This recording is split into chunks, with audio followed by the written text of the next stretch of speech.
De retour sur le plateau du live de la foire, ici à la foire de Brignoles en Provence verte, avec cette journée particulière consacrée à la gastronomie et un défilé de talents, un défilé de chefs qui vont nous présenter leur savoir-faire, leur spécialité. Et c'est une journée que j'ai le plaisir d'animer en binôme avec Marie Tabaki qui a tout organisé ces quelques semaines, quelques mois de travail, faire venir les chefs, s'assurer que tout le monde sera bien à l'heure, caler les approvisionnements. On s'est régalé avec Julien Tosello du Jardin à Brignoles. Et puis, il y a de plus en plus de monde. Il est seulement 11h du matin. Et puis, on commence à rajouter des chaises. On va déménager. On va aller au parc des expos, au hall des expos, là, pour faire un peu de place. Non, mais restez avec nous. C'est gratuit, c'est ouvert à tout le monde. C'est dans le hall gastronomie. Et surtout, c'est l'occasion de déguster, de voir un petit peu ce que le territoire propose de meilleur en chef et en gastronomie. Marie, je te laisse la main pour présenter Nicolas, le deuxième intervenant, le deuxième chef de la journée. Voilà, deuxième démonstration aujourd'hui avec Nicolas Pierantoni, qui est chef à l'hostellerie de l'Abbaye de la Selle. On reste dans le coin, il est venu en voisin. Bienvenue Nicolas. Bonjour. Merci de toujours me dire oui quand je te propose des trucs de ouf. Nicolas est toujours partant, ça fait des années qu'on se connaît et c'est un honneur de t'accueillir ici.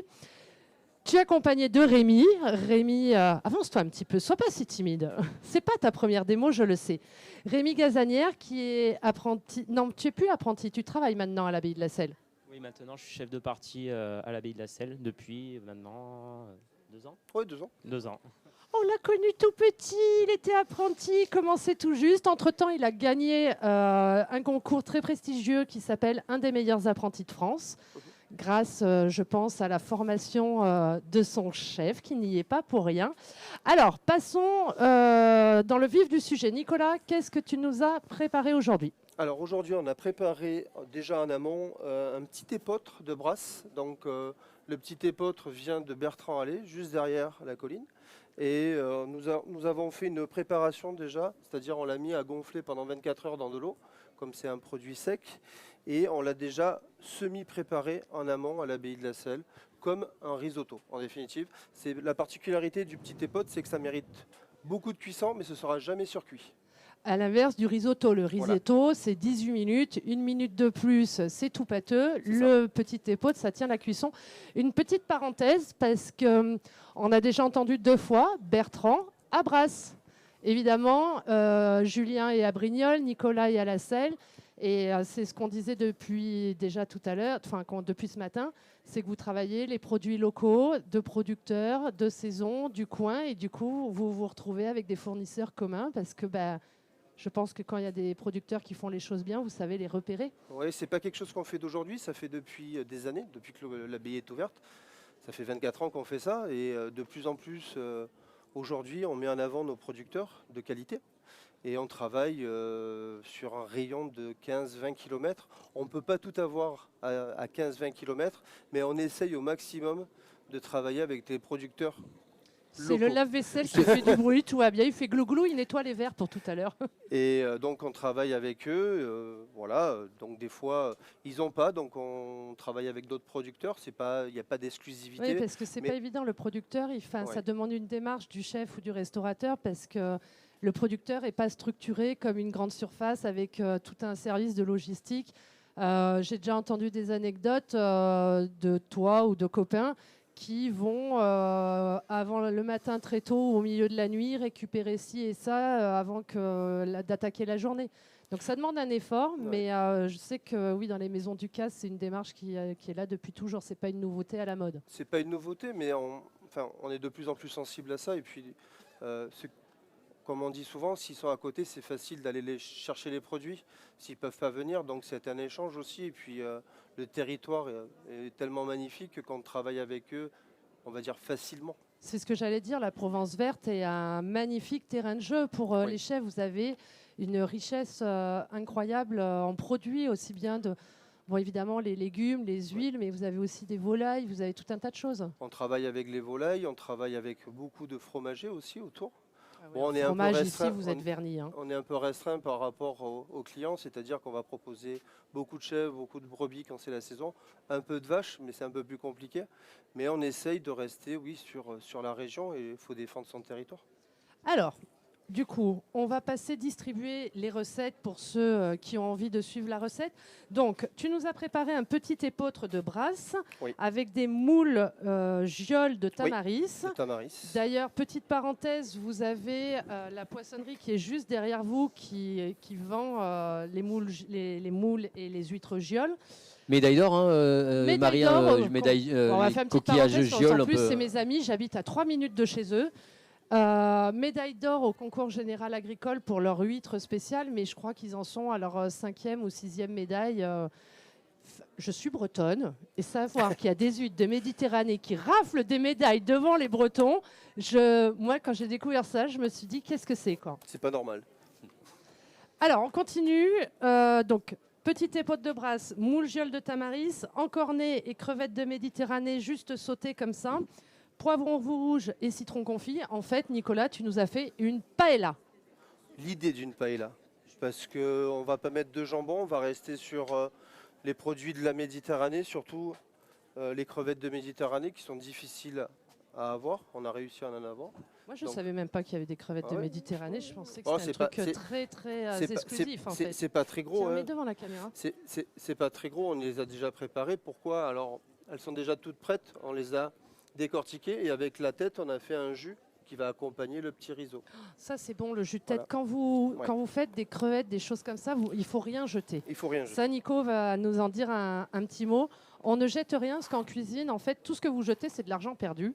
Et concrètement, un jus de tête, c'est rien du tout et c'est délicieux. Vous mettez ça sur n'importe quoi.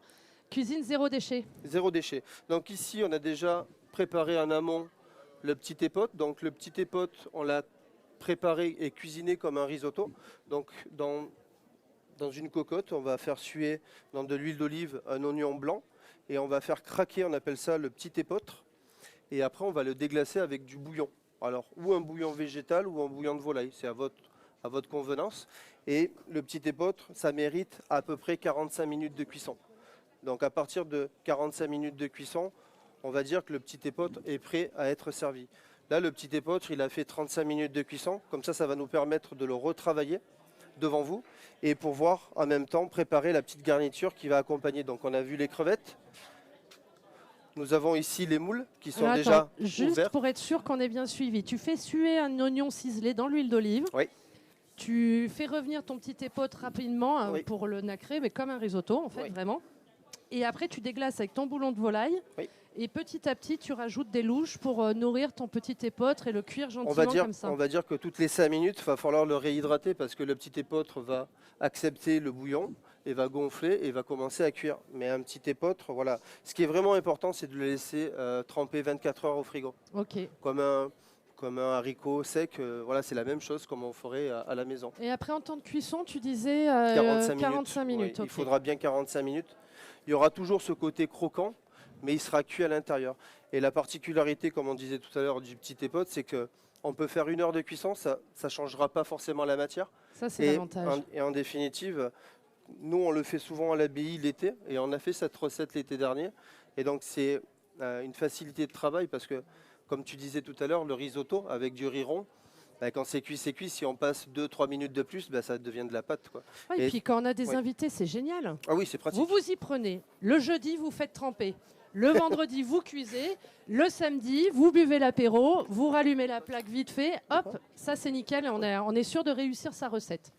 C'est quand même pas mal ça. Ça prend des notes au premier rang. T'as vu, Marie, quand on commence à faire l'apéro avec le rosé, le machin, moi chez moi tout est toujours trop cuit parce que l'apéro il se termine jamais. Donc là, au moins, petit épeautre, je garde ça comme astuce. Donc là, Rémi va commencer à remettre en température le petit épeautre. Et nous, à côté, on va commencer gentiment à faire la petite garniture. Donc la garniture, tu disais, c'est crevettes et encornets sautés. Crevettes, encornets sautés. Et on mettra à la fin les moules. Elles sont déjà toutes prêtes. On les a gardées dans leur eau de cuisson. Donc tu as fait, comme Julien a fait ce matin, tu as fait cuire un peu en marinière comme ça et tu les as décoquillés? Alors oui, on les a reçus hier, on les a faites hier. Donc moi pour les ouvrir, je fais moitié eau et moitié vin blanc. Okay. En définitive, je ne fais pas que du vin blanc, je trouve que c'est trop acide. Donc on fait moitié eau, moitié vin blanc. On met des grosses rouelles d'échalotes, un peu d'ail en chemise écrasé, du persil. Et après, on monte à ébullition cette marinade, entre Tu guillemets. jettes tout dans la et- casserole et comme je ça. jette au préalable, les moules ont été Nettoyés. nettoyés et barbés, tout ça. Et après, on met les moules dedans, on couvre, on attend 3-4 minutes, Ok. le temps qu'elles s'ouvrent, et après on débarrasse. Donc on n'est même pas obligé de s'embêter à couper tout petit l'oignon, la cébette. Non, on écrase un ail, on jette des Oui, morceaux voilà. d'oignon. Oui, parce qu'on récupère pas, on récupère juste le jus. Après, on va filtrer, c'est-à-dire qu'on va Ok. séparer la cuisson, le liquide. Le liquide, on va le garder. Ça va nous permettre de tenir les moules dans leur eau de Ah, cuisson. ça c'est pareil, donc ça veut dire que les moules, on peut les faire la veille, mais il faut garder le jus de cuisson.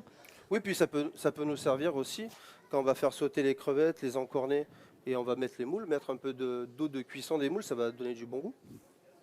Oh, j'apprends plein de choses, je sais pas vous. Est-ce que vous apprenez des choses? Moitié eau, moitié vin blanc. On dirait notre semaine. Moi, ma Ouais, semaine, c'est- c'est ça. Moitié eau, moitié vin blanc. Oui, Non, c'est c'est ça. une journée ça, Une journée, Olivier, c'est pas une semaine. Le matin c'est l'eau et après on sait pas. On sait pas.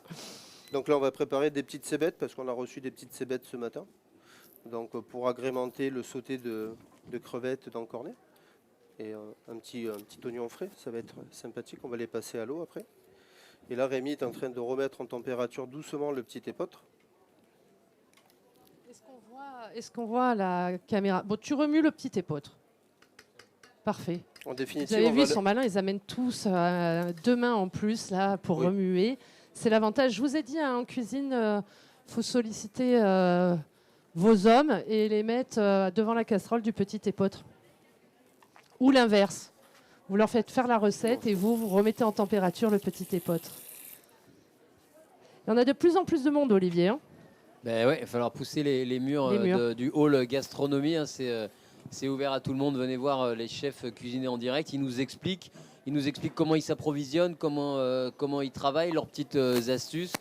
Même toi qui es dans la partie, Marie, t'apprends plein de trucs en continu, au On quotidien. va peut-être mettre la caméra sur le plan de travail de Nicolas, parce que moi je suis toujours admirative de ça. On se déplace. Regardez Le plan de comment travail se un déplace, c'est chef plus pratique. étoilé coupe de la cébette. Moi je mets 3 jours à faire ça. Et je me coupe un doigt à chaque fois. Tu veux Et là, essayer non, ça va, merci. À chaque fois, je me coupe. Ça me fascine de voir ça. Alors du coup, je vais en profiter pendant que Nicolas s'occupe de la petite cébette pour dire un petit mot sur cette très jolie maison qu'est l'hostellerie de l'abbaye de la Selle. Donc maison Alain Ducasse. Si je ne m'abuse, étoilée depuis 2006, C'est ça. c'est ça. Vous avez ouvert en 1999. Le 18 décembre 99. 18 décembre 1999, donc une maison qui existe depuis longtemps dans le paysage de la Provence verte. Nicolas, pour toi, ça fait des années et des années que tu es dans les parages de l'abbaye de la Selle, parce que maintenant tu es chef depuis plusieurs années, mais tu étais là dès l'ouverture. Ouais, l'ouverture avec Benoît Witz, c'était l'ancien chef de la Bastide de Moussier, qui est une autre maison Alain Ducasse, qui est à Moussier-Sainte-Marie. Et moi, j'ai fait l'ouverture avec Benoît, j'ai fait 3 ans. 3 ans, et après, je suis parti à Monaco. Donc Monaco, c'est le Louis XV. Je ne sais pas si vous connaissez, mais très certainement. Le Louis XV, c'est la maison mère d'Alain Ducasse, qui est 3 étoiles Michelin. À l'époque, il avait réussi l'exploit d'avoir, c'était le plus jeune chef 3 étoiles de France, où il a En eu ses rapidité, étoiles oui, hyper oui, rapidement. oui, Très, très, très belle maison, une Un vaisseau expérience amiral, ouais. dont on se rappelle toute sa vie. Moi, j'y suis allée il y a plusieurs années et je pense en être encore capable de dire ce que j'ai mangé. Ouais, c'est une maison formatrice. En définitive, tous les sous-chefs et les futurs chefs dans le groupe Alain Ducasse doivent passer par cette maison. Même si tu es sous-chef ou quoi que ce soit ailleurs, quand on arrive au Louis XV, on recommence en bas de l'échelle et on Oui. réapprend tout. Et c'est comme ça, après, que ces chefs qui sont passés au Louis XV, Monsieur Ducasse les place dans des maisons. Et puis très rapidement, il y a l'étoile parce qu'il y a le savoir-faire, il y a toute cette technique apprise. Oui, c'est- et dans le groupe Alain Ducasse, à l'heure actuelle, on a 34 restaurants à travers le monde. 34.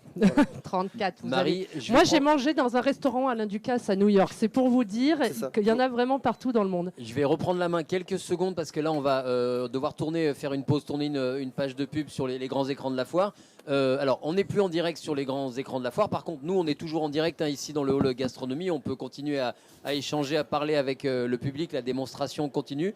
On tourne une page de pub sur les écrans et on se retrouve dans quelques minutes en direct.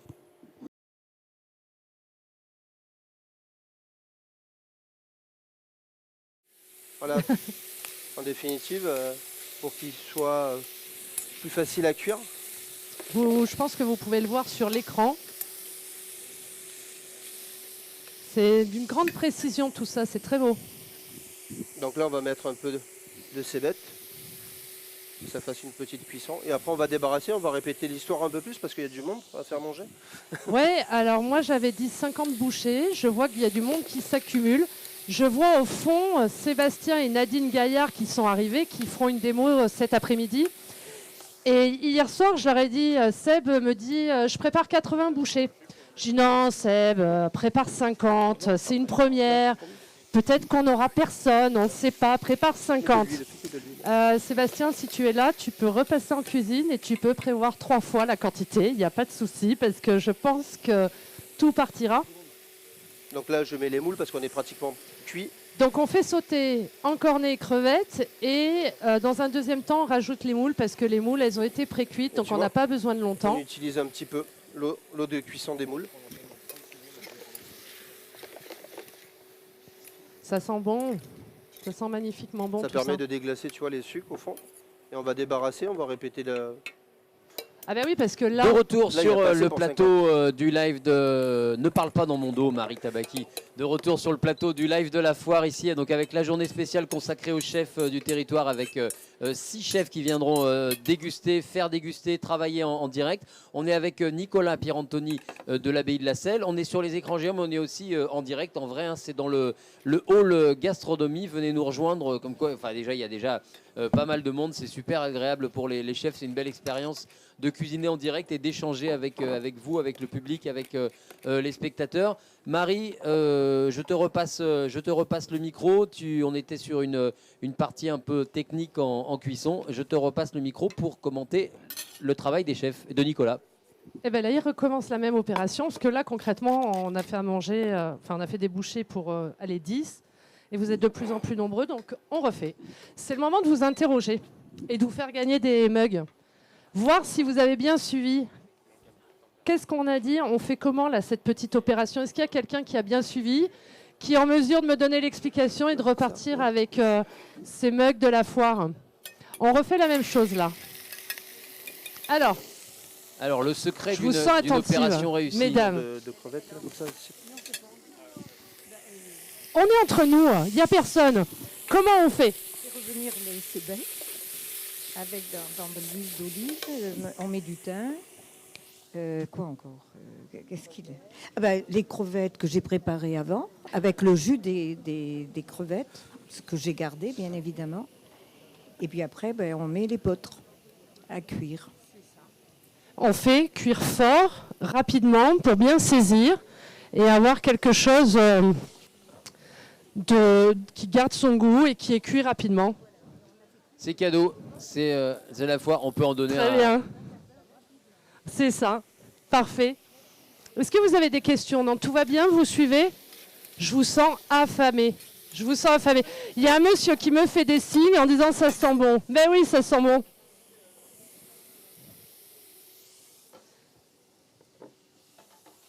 Donc là, ce qu'on n'a pas dit, c'est qu'on a débarrassé les crevettes, les moules et les encornets, et on a mis une petite râpée de citron frais dessus, juste de la peau.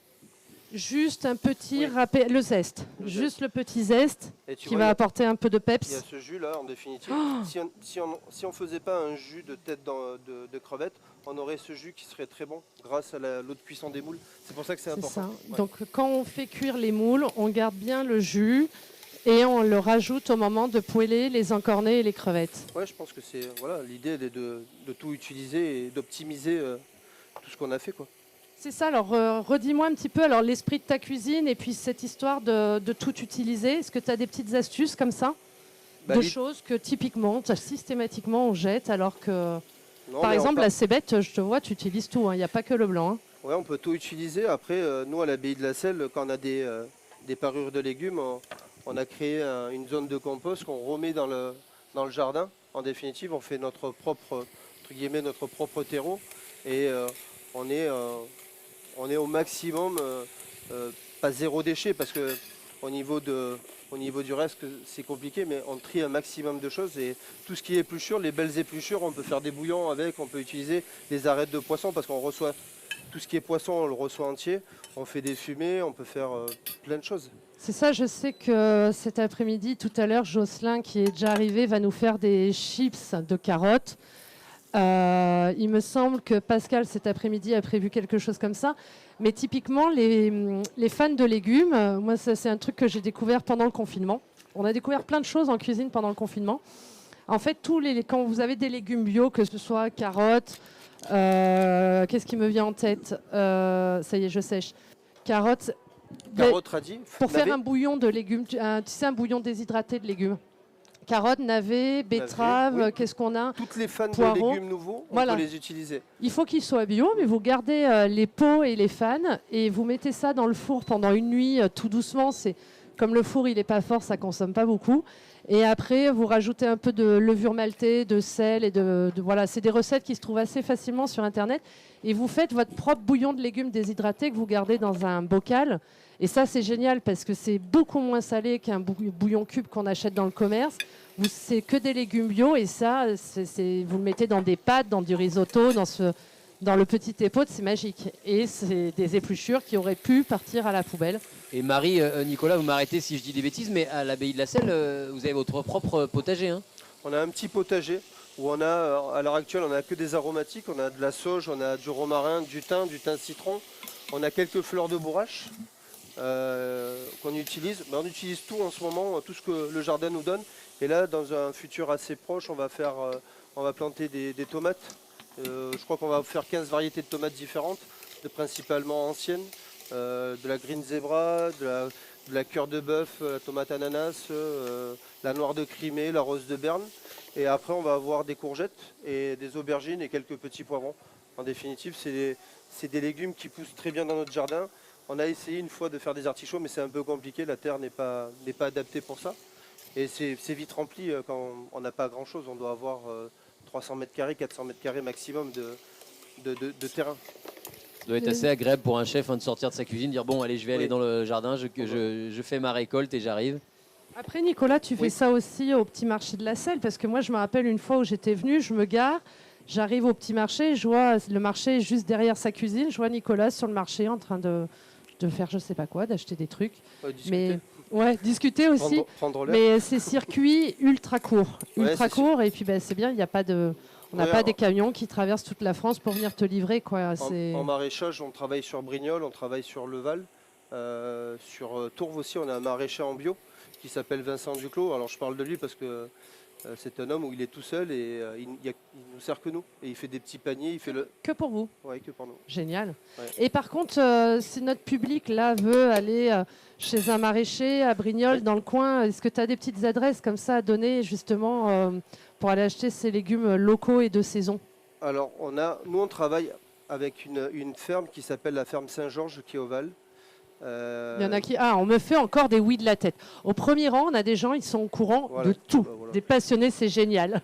Et la ferme, tu me disais? La ferme Saint-Georges. La ferme Saint-Georges. Oui, qui est tenue par, si je ne me trompe pas, par le cabinet d'agronomie, par Madame Berlémont.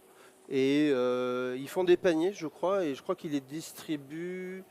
je crois qu'ils vont reprendre là prochainement, parce qu'ils n'avaient pas grand-chose comme produit. Comme quantité. Ouais, là, on a eu des blettes, on a eu des févettes, des toutes petites févettes. On aurait pu avoir des févettes. Les févettes, elles sont tellement petites qu'on n'est pas obligé d'enlever la peau. C'est ça. Si elles sont tellement petites, tu n'enlèves pas la première peau. Parce que Julien a enlevé les peaux ce matin des févettes et j'étais désespérée à me dire, mon Dieu, quel travail. Pauvre homme. Pauvre homme. Moi, je les mange crues pour ne pas enlever la peau. Oui, en ce moment, elles sont la taille d'un petit pois. Magnifique. Et pour revenir à ce que tu disais sur le zéro déchet, en ce moment, on fait des purées de petits pois avec les cosses de petits pois. Ça, c'est un truc aussi, les cosses de petits pois, parce que les petits pois, ça a quand même un coût. Et quand on voit ce qui reste, c'est désespérant. Mais les petits pois, moi, je fais le velouté. Oui, voilà. Mais bon, après, on en mange un petit peu quand même. Et tu as dit, du coup, toi, tu fais des purées? Faire des purées? Ouais. On peut faire des purées. Oui, généralement, on fait en ce moment, on fait un Saint-Pierre petit pois morille. Oh mon Dieu. Purée de petits pois, des petits pois, mais juste assaisonné avec un peu d'huile d'olive. Et ta purée, alors du coup, tu fais cuire tes cosses dans un bouillon de légumes? Dans de l'eau. Dans de l'eau très salée. Très salée. Vous avez vu, Julien il nous a dit la même chose. Ça, moi, je ne savais pas. Donc tu fais cuire tes cosses, clac, dans de l'eau très salée? Dans de l'eau très salée pour fixer la chlorophylle. Et après, quand c'est cuit, quand on a décidé que c'était cuit, on refroidit dans de l'eau et des glaçons. En C'est définitive, ça. on fait un choc thermique pour fixer la couleur. Ouais. Mais Et- le coup de l'eau très salée, moi les glaçons, je le savais, mais j'ai jamais assez de glaçons chez moi parce qu'ils sont partis à l'apéro avec le rosé, bien sûr. Ça, c'est ton problème. Oui, voilà. Mais par contre, le coup du très salé, je ne savais pas. Et après, tu as tes cosses, une fois que tu les as égouttées, passées dans ton eau froide. Après, on les mixe. On les mixe, on met quelque après- chose et pour non. assouplir un peu. Non, on mixe tel quel. Ouais, tu peux mettre de l'eau. Moi, Un je peu vais d'eau. partir Tu à mets de pas. l'eau. Ouais, on reste nature, on reste vraiment petit pois. Comme ça, Il y ça en a a qui le vont vrai mettre du goût. bouillon, mais C'est dommage. du bouillon froid, mais on va rester de l'eau, un peu de sel, et après, par contre, faut passer ça au chinois pour enlever toutes les fibres. Ah oui, Voilà. ok. Et par contre, aussi, on parlait de févette avec les cosses de févette. Ouais. On sait faire des soupes de févette. Miam, des soupes pour- de févette, même principe. Ouais, même principe. Mais on Après, détend un peu, une Voilà, fois on qu'on peut- a on cuit l'Écosse, on peut détend faire- un peu. on peut faire un velouté. Après, si tu veux garder quelque chose de vert, on a une astuce, on fait de la chlorophylle avec des épinards. Tu vois, Ok. tu vois ce que je Ouais, veux je dire ou vois. pas Ouais. C'est Non, trop, non. il n'y a pas du tout ni de travail, ni de savoir-faire, ni de folie, ni d'expérience là-dedans. C'est un petit peu aussi ce qui caractérise les chefs qui sont étoilés Michelin. Il y a toujours un niveau qui, moi, m'épate de travail et de savoir-faire.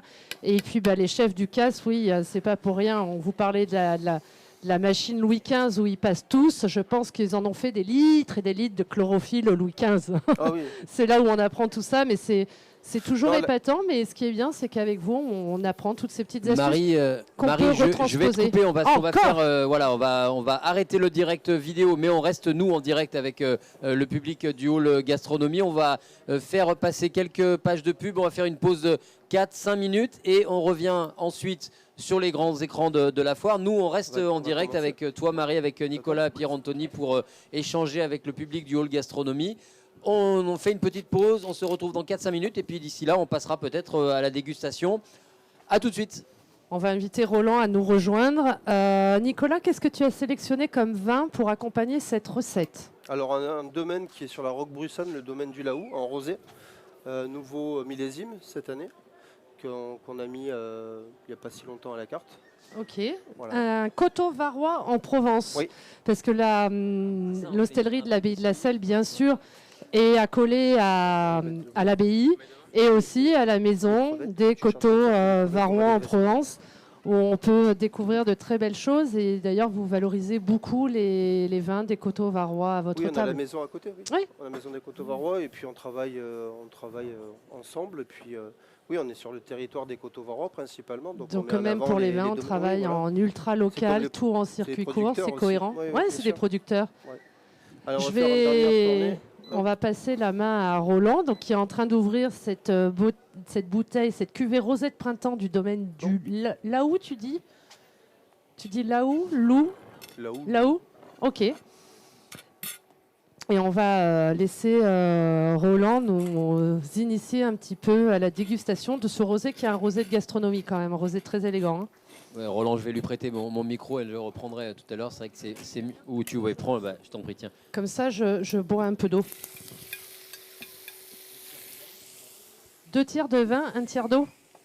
Ok, c'est bien. Marie, ça J'ai fait- pas encore goûté. Ça Hein. fait 10 ans qu'on se connaît, Marie. C'est la première fois que je t'entends prononcer cette phrase. Tiens, je vais boire un peu d'eau.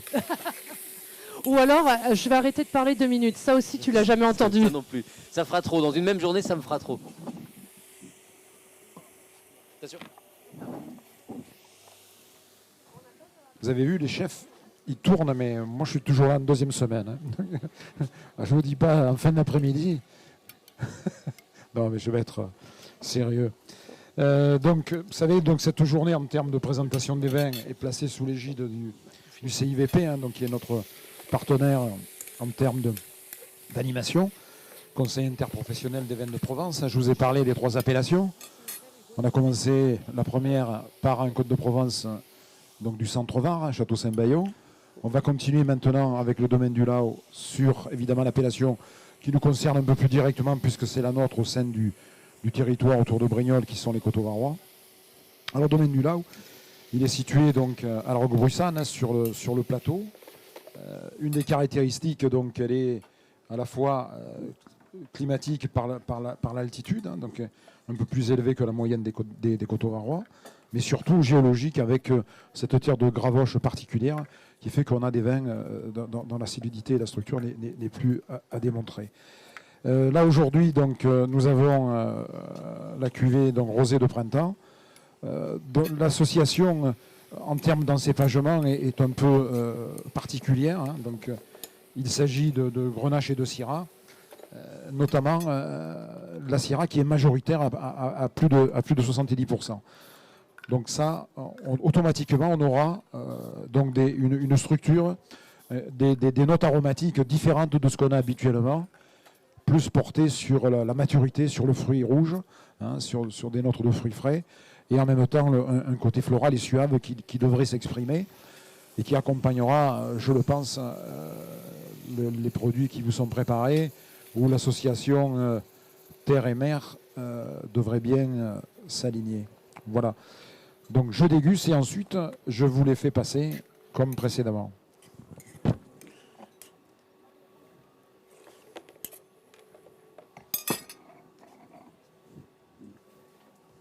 Oui, donc c'est bien ce que je vous disais. En termes de teinte, déjà vous avez une note donc, plus soutenue hein, en termes de rose, mais qui est particulièrement nette. On va plus sur du... Alors, moi, j'utiliserai des termes un peu différents de ce qu'on peut avoir sur le nuancier. Je dirais, c'est du marbre rose, ouais, c'est très joli. Hein.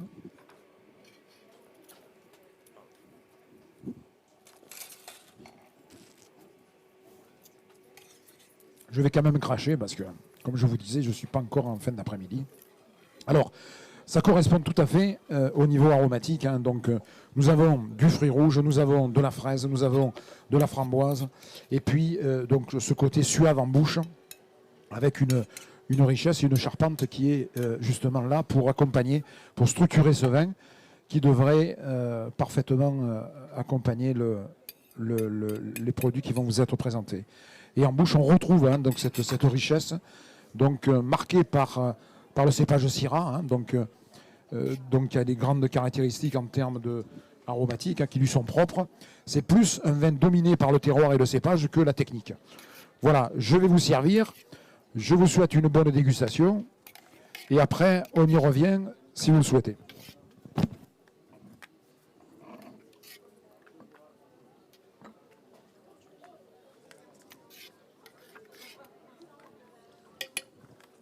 Alors merci Roland, onologue, bénévole à la foire, passionné par son terroir avec ce domaine du Lao. J'arrive pas à le prononcer moi, la provençale. Je sais pas comment tu le fais. Le Lao. À la Roque Brussanne. Merci pour cette présentation. Et pendant ce temps, bah, ça continue de s'affairer dans mon dos avec Nicolas, Pierre-Anthony et Rémi là, de l'abbaye de la Selle. Les premières bouchées ne vont pas tarder à sortir.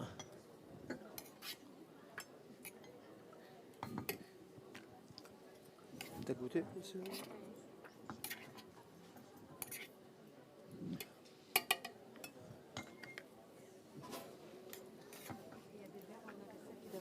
On rappelle l'intitulé Marie, un tabaki, je fais comme chez moi. On a proposé ce matin avec Nicolas une paella revisitée, l'idée d'une paella revisitée à la provençale, avec le petit épeautre de Brasse, des moules, des encornets, des crevettes de Méditerranée sautées, un coulis de poivron rouge, des chips de jambon cru. Ah, les chips, on les a pas mises aujourd'hui. Ah, les chips de jambon cru. Voilà, je vends des trucs qui n'existent pas. On va rester sans viande. Donc les chips de jambon cru n'oublie, et donc le petit épeautre a été cuit comme un risotto dans un bouillon. Nicolas nous a expliqué tout à l'heure comment préparer le bouillon. Allez, c'est parti. Donc on est en public ici dans le hall gastronomie. Les bouchées commencent à sortir, à être proposées par Nicolas et son complice Rémi de l'abbaye de la Selle.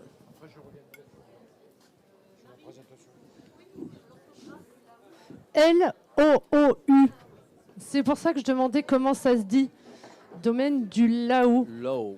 Lao. Moi, j'y arrive pas. Du loup à la Roque Brussanne. Donc on est en train de vous faire passer les bouchées. La cuvée rosée de printemps. Ah Nicolas, je sais pas, voilà, j'en étais là. J'étais en train de me dire j'en étais où tout à l'heure. Ah. Parce que je vois un truc là dans la casserole qui sent magnifiquement bon. Est-ce qu'on en a parlé de cette étape? C'est ton coulis de poivron? Non. Qu'est-ce que c'est? Ça, c'est le jus de tête Ah, le jus de tête. des crevettes de Méditerranée. Donc Le- en fait, le en coulis- amont, tu avais Oui. fait brûler des pots de poivron rouge pour Alors, faire... On a reçu des poivrons rouges, on les a brûlés à la flamme. Ok. Ok, on Ça, les a- ça te on fait un les a- petit côté on- croustillant? On les a noircis. On les a noircis. Après, on les a mis dans un récipient. On a filmé le récipient Ok. pour que ça transpire un petit peu. Et ça permet, après, quand c'est froid, de passer le poivron entier sous un filet d'eau et ça enlève la peau. Ah, génial. Et après, le poivron, on récupère la matière sans les graines. Et après, on a redémarré dans une cocotte un oignon blanc, un peu d'ail et les poivrons, qu'on a la chair de poivron. Et après, on a cuisiné avec un peu de sel, un peu de poivre. Et après, on a refroidi. Alors, on refroidit toujours. Oh là, tu m'as perdu. Mais c'est pour... On en vient où? Un coulis de poivron? Et tout ce boulot-là pour faire Oui. un coulis de poivron? Juste. Oui, ok. Oui, Tu Et après, viens on a faire mixé. le chef à domicile des fois ou pas? oui, mais chez moi. Chez toi, ok. Et on a mixé la préparation à froid. Si tu la mixes à chaud, elle blanchit un petit peu. Donc, Donc il c'est faut pour ça être que c'est patient. vraiment couleur poivron. On laisse refroidir et c'est comme ça Ouais. qu'on Et garde c'est les pareil couleurs. pour la tomate aussi. Souvent si on mixe la tomate chaude, elle blanchit un petit peu. Ok. C'est- Ah, L'astuce, c'est des c'est trucs tout bons à savoir, ça. l'astuce, c'est de laisser refroidir et de mixer à froid. Ah, et comme quoi, la cuisine, c'est aussi une histoire de patience, Oui. de précision. Alors, je crois qu'en pâtisserie, c'est encore pire. J'ai relu à 6h ce matin la recette de Nadine, qui est là, qui va nous proposer des tacos sucrés cet après-midi. Et quand je vois la précision que ça réclame, il faut être passionné pour faire de la pâtisserie. Et donc, on a là-dessus, donc tu as ton petit épote et tu as mis une petite cuillerée de jus de tête pour apporter du goût à tout ça. Là, oui, alors jus de tête est là. Et là, on a fait un gel citron. Jus de tête, gel citron, coulis de poivron. Jus de citron. Mais alors là, c'est un peu plus compliqué, à l'axanthane. Ah. Ouais, voilà, bon. Heureusement, je lui avais dit non, mais t'embête pas, tu fais un truc simple, Nicolas. Je lui ai dit tu fais ce que tu veux. Bon, eh ben, ce qu'il veut, ok. Voilà. Commencez. Est-ce que ça vous plaît? Ah, je vois des étoiles dans les yeux et ça fait plaisir. C'est très bon. Vous connaissiez le petit épeautre? Oui, vous connaissez. Maintenant, vous saurez le refaire à la perfection. Il nous reste des recettes pour ceux qui veulent se tenter à la maison. Tout est expliqué. Ce rosé, il est comment? Ça va bien avec? Un bel accord mets et vins. Roland, je te redonne la parole. Tu vas nous parler un petit peu de l'appellation des coteaux varois en Provence, c'est ça? Exactement. Merci Marie. Alors, je vous avais donc les- présenté les côtes de Provence précédemment. Donc là, nous défaire sommes les pots. sur les coteaux varois, donc autour de Brignoles. En général, en termes de superficie, c'est environ 3000 hectares. En termes de production, on va être autour de 140 000 hectos. Pour ce qui est de différenciation entre les caves coop et les domaines, alors je vais vous dire ça parce que je ne retiens pas par cœur. Oui, c'est ça. On a 65 caves particulières, 9 caves coopératives et 5 négoces. Voilà. Hein, donc retenez bien, hein, donc, les Côtes de Provence, 20 000 hectares, les Coteaux Varois, 3 000. Et ensuite, je vous parlerai des Coteaux d'Aix un peu plus tard, qui sont intermédiaires entre les deux appellations. Hein. Ce qui caractérise aussi les Coteaux Varois, c'est un climat différent, plus difficile, à savoir, vous le savez, hein, on a des nuits qui sont plutôt fraîches, avec un climat plus continental, évidemment, puisqu'on n'est pas marqué par la présence maritime, hein, donc qui adoucit et qui régule les températures et le climat. Donc des nuits plus fraîches, des températures hivernales assez marquées, avec le risque de gelée. Donc a priori, on devrait s'en éloigner cette année, mais avec des températures marquées en journée, avec des températures plus élevées, ce qui fait qu'on a le choc thermique au niveau de cette amplitude thermique nuit-jour, qui fait qu'on a une caractéristique aromatique un peu différente de nos voisins Côtes de Provence, des Côtes de Provence. Voilà. Qu'est-ce que je peux vous dire d'autre? Ben non. Les Côtes de Varois, au départ, en termes d'ancienneté, c'est aussi ancien que les Côtes de Provence, mais pour des histoires à la fois de géopolitique. Hein, la fusion n'avait pas été faite et donc chacun a conservé ses caractéristiques régionales et locales avec des syndicats qui sont évidemment aujourd'hui, qui travaillent ensemble au niveau du CIVP, mais avec leurs propres caractéristiques et avec leurs propres personnalités. Voilà, des vins différents, mais qui correspondent à avoir un enrichissement de nos vins de Provence. Merci Roland. Roland, on peut l'applaudir parce qu'il a choisi, voilà, il prend le temps de détailler l'accord Mévin. C'est pas simplement une bouteille, il y a aussi toute une histoire à raconter. Roland Mistre, œnologue, bénévole à la foire. Un clin d'œil particulier au CIVP, le syndicat interprofessionnel des vins de Provence, qui est partenaire de cette journée, qui joue le jeu en lien avec les chefs. Un clin d'œil aussi à Socouk, cuisiniste à Saint-Maximin, qui nous a fourni pour tout au long de la foire un superbe terrain de jeu. Sarah Tatouille s'amuse dessus depuis le début de la foire. Aujourd'hui, c'est les 6 chefs qui vont se succéder sur cette superbe cuisine. Marie, nous on arrive au terme de cette deuxième dégustation avec Nicolas Pierre-Antoni, Rémi Gazanière, donc de l'abbaye de la Selle. Qu'est-ce que le prochain rendez-vous? Alors je vais déjà en profiter pour vous réclamer une ovation pour Nicolas et Rémi, s'il vous plaît, pour l'équipe de l'abbaye de la Selle. Merci beaucoup Nicolas de ta présence, merci d'être venu avec tant de générosité, de savoir-faire et de bonne humeur, parce que tout le temps de bonne humeur. Ils travaillent comme des fous, ils bossent 20 heures par jour, mais ils sont toujours de bonne humeur. Un grand merci Nicolas. Avec plaisir. Je vous invite à prendre les petits feuillets de l'hôtellerie de l'abbaye de la Selle avant de partir. Et donc on va poursuivre, on va faire une petite pause. On va poursuivre à 11h30 avec Jocelyn Dubourg. Il est déjà 11h30, non, largement. Oh, je sais même pas. Il est midi. On va poursuivre. Jocelyn, c'est 12h30. Donc on va pouvoir faire une petite pause. On va accueillir Jocelyn à 12h30 avec toute une déclinaison autour de la carotte qui est une super recette pour un apéro. Et puis ensuite, on continuera après la pause déjeuner avec Pascal Barandoni cet après-midi, avec Sébastien et Nadine Gaillard du restaurant La Truffe et avec Christian Boeuf et Christophe Ciotat de la Bastide des Magnans cet après-midi. Merci Marie, c'est Merci noté. Nicolas. Voilà, on tourne quelques pages de pub. On se retrouve en direct tout à l'heure pour les prochaines dégustations autour de 12h30. On tourne une page de pub et à tout de suite. Oui.